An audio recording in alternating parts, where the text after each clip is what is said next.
Good morning, I'm Martin Taylor. I'm the rector of St George's, Stamford. I wonder if you have a sense of feeling stuck at the moment, not knowing quite how to progress things. Maybe you had a holiday planned and you can't go.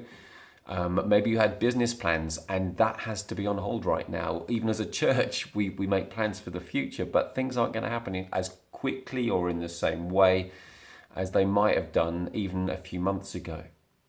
And when these times happen of kind of feeling stuck, I guess there's a number of options. One is that we blame leaders as we see things going on in our own culture, where we say, well, you could have done it differently, and we compare the leaders of our nation with the leaders of other nations.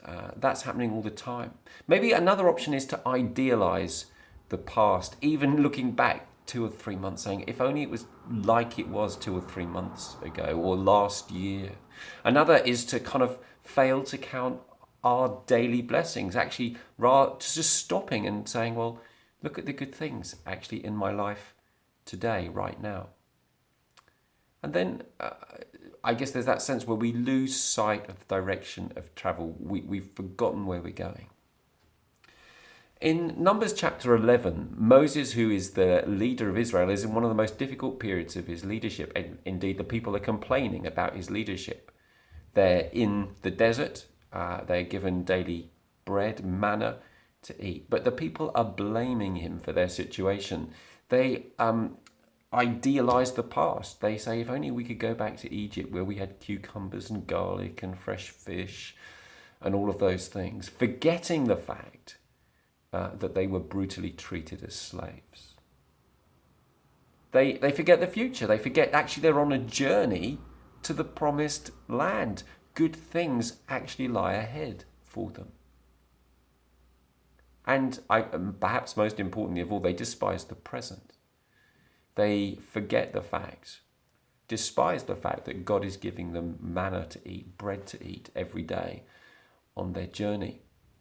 And there's a warning in chapter 11, and it goes like this, Numbers 11, that the people were craving finer food. That's what they're complaining about.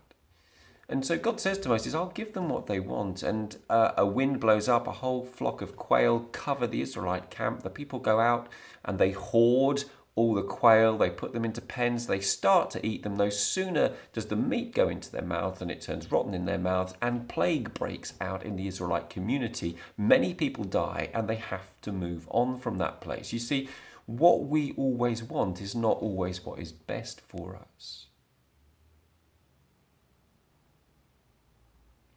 So, in our own context, let's be honest about the past. You know, there are some things that we're not going to go back to when this time is over. We've discovered there are better ways of doing things. And actually, we're going to leave the other ways behind. Let's not lose sight of the future. We're on a journey. God is still with us. He will bring us through. Again, perhaps most importantly for us today, count your blessings. Can we take some time just to name some of the good things that we're enjoying on a daily basis? Well, that's it from me. Bless you and have a good day today.